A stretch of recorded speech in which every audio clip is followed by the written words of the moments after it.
Cek mic 1 1 2 3. Cek mic 1 1 2 3. Bicara Bincang agama, raih pahala. Bismillah, Assalamualaikum warahmatullahi wabarakatuh. Alhamdulillah, wassalatu wassalamu ala rasulillah, ma ba'd. Pemirsa Asia TV dimanapun Anda berada, Alhamdulillah kita kembali bertemu di episode Bicara, Bincang Agama, Raih Pahala.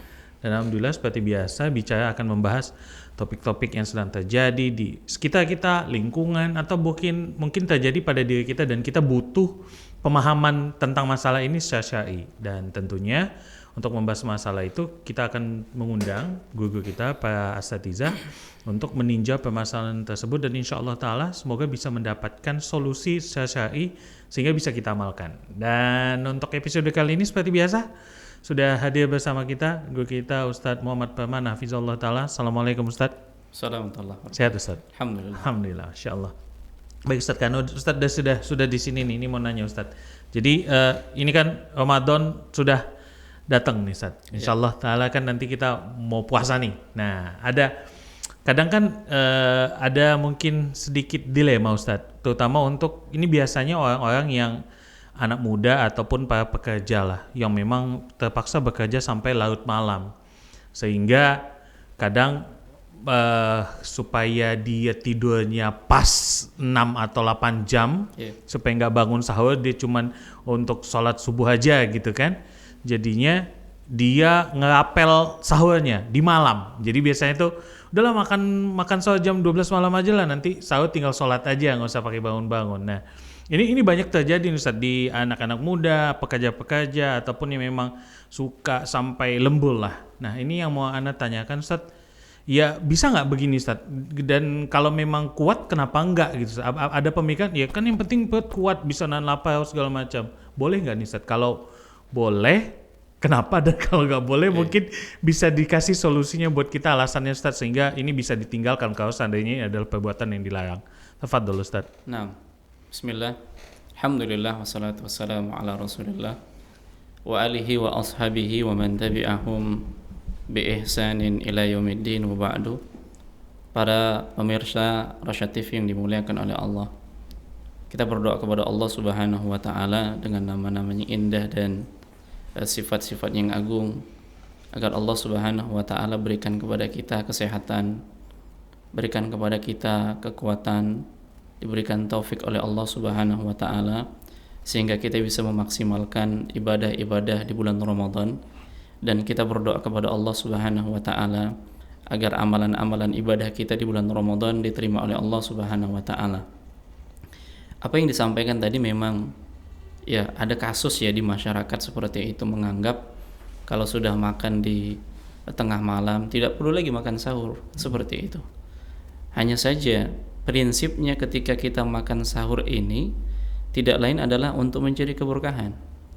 Sebagaimana hadis yang dikeluarkan oleh Imam Al-Bukhari dan Muslim, Nabi SAW mengatakan, tasahharu fa inna fis sahuril barakah. Makan sahurlah kalian karena sesungguhnya pada makan sahur itu ada keberkahan. Jadi yang kita cari di dalam makan sahur itu adalah keberkahan. Nah, kalau ditanya apakah tepat makan sahur di jam 12 malam, jam 1 malam, kita katakan ini bukan waktu yang utama untuk makan sahur. Nah, waktu yang utama makan sahur itu adalah 15 menit sebelum dikumandangkan adzan. Ini minimal seperti itu. Ini diakhirkan makan sahur. Jadi kalau masih tengah malam seseorang itu sudah makan sahur, ini bukan makan sahur. Ya, ini mungkin makan malam yang ditunda, kan seperti itu. Nah, tentunya di dalam mencari keberkahan itu, di dalam makan sahur itu ada keberkahan. Apa saja keberkahan yang kita dapatkan ketika kita makan sahur? Yang pertama, keberkahan yang pertama pada saat kita makan sahur. Nah, walaupun mungkin kondisi kita sudah kenyang nih, tapi kita bangun untuk makan sahur, yang pertama bentuk ketaatan kepada Nabi kita SAW. Nah, orang-orang yang mentaati Nabi SAW ini bakal masuk surga. Kullu ummati yadkhulunal jannah illa man aba. Setiap umatku itu masuk surga kecuali orang-orang yang enggan. Kemudian para sahabat mengatakan, wa man ya'ba ya Rasulullah? Siapa yang enggan itu wahai Rasulullah? Nabi katakan, man ata'ani dakhalal jannah. Barang siapa yang taat kepadaku dia akan masuk surga. Wa man asani faqad aba. Dan barang siapa yang durhaka kepadaku dialah yang enggan. Jadi dengan makan sahur dengan makan sahur itu ternyata kita mentaati Rasulullah sallallahu alaihi wasallam, dan buah hasil mentaati Rasulullah apa? Surga. Man yuti'illah wa rasulahu faqad faza fawzan 'azima. Barang siapa yang taat kepada Allah dan Rasulnya, sungguh dia akan mendapatkan kemenangan yang besar. Nah, hanya dengan makan sahur ini keberkahan yang pertama. Keberkahan yang kedua di dalam makan sahur itu, bahwasanya makan sahur ini pembeda antara puasa kita dengan puasa ahlul kitab. Yang Nabi sendiri sallallahu alaihi wasallam mengatakan, faslun ma baina siyamina wa siyami ahlil kitab aklatus sahur. Pembeda antara siam kita, puasa kita, dengan puasanya ahlul kitab itu makan sahur. Jadi hendaknya dibedakan puasa kita dengan puasa ahlul kitab. Mereka diperintahkan puasa, kita juga diperintahkan puasa.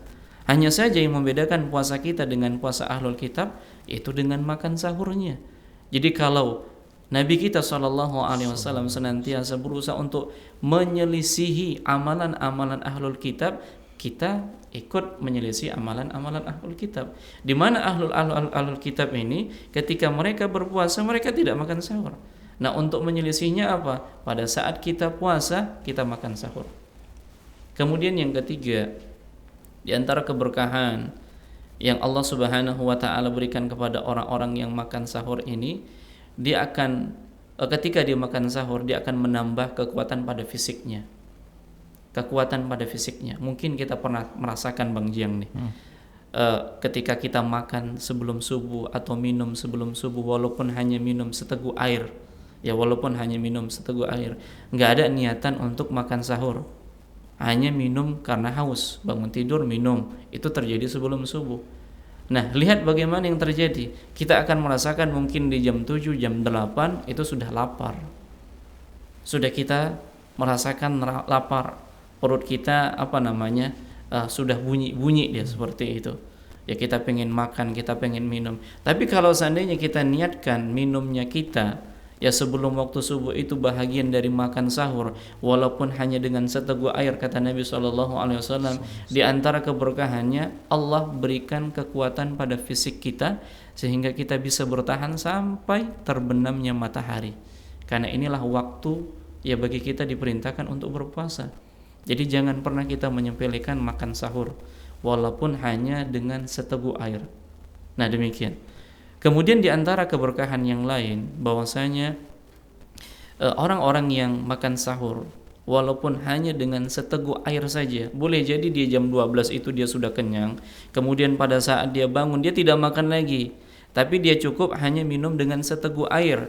Tapi diniatkan pada saat minum seteguk air itu bahagian dari sahur. Ya, bahagian dari sahur.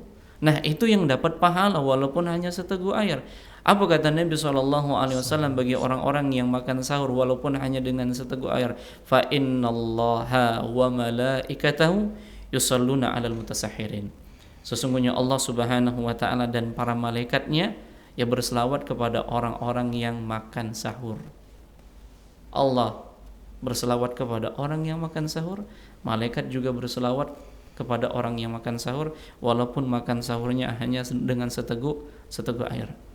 Apa keberkahan yang lain? Ternyata di waktu makan sahur itu waktu di mana Allah Subhanahu wa taala turun ke langit dunia. Allah Subhanahu wa taala yanzilu tabaraka wa ta'ala kulla lailatin. Allah Subhanahu wa taala turun ya setiap malam ila sama'id dunya, ya ke langit dunia setiap malamnya tatkala tersisa sepertiga malam yang terakhir. Dan itu ternyata di waktu kita makan sahur, artinya sebelum waktu subuh, ya sebelum waktu subuh, dan itu merupakan waktu sahur, waktu di mana Allah Subhanahu wa taala turun ke langit dunia. Apa yang terjadi pada saat Allah turun ke langit dunia? Maka Allah Subhanahu wa taala memberikan keutamaan. Bagi orang yang berdoa pada saat itu, doanya diampuni. Bagi orang yang meminta pada saat itu, permintaannya dikabulkan. Dan bagi orang yang memohon ampunan pada saat itu, dia akan diampuni.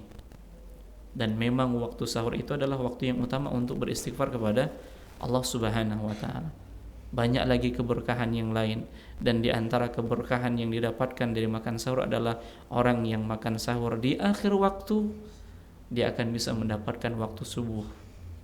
Sementara orang yang makan sahur bukan di waktu yang utama, sulit untuk mendapatkan waktu subuh.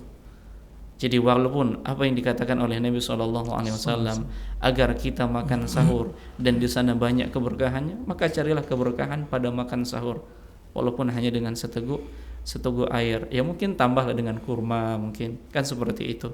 Nah, mudah-mudahan ya apa yang kita lakukan ya diberikan pahala oleh Allah Subhanahu wa taala, dan kita termasuk ke dalam orang-orang yang senantiasa mengikuti sunnah-sunnah nabinya sallallahu alaihi wasallam. Allah a'lam. Insyaallah. Jazakallah ya Ustaz, barakallahu fikum. Jadi buat pemirsa Asia TV, yang dicari makan sahur itu bukan cuman untuk kenyangnya, tapi keberkahannya. Di situ pentingnya Ustaz ya. Masya Allah. Baik pemirsa Asia TV, dan demikian sudah seluruh episode bicara kita pada kali ini. Kita tutup dengan doa kafaratul majlis. Subhanakallahumma bihamdika asyhadu an la ilaha illa anta astaghfiruka wa atubu ilaik. Assalamualaikum warahmatullahi wabarakatuh. Assalamualaikum.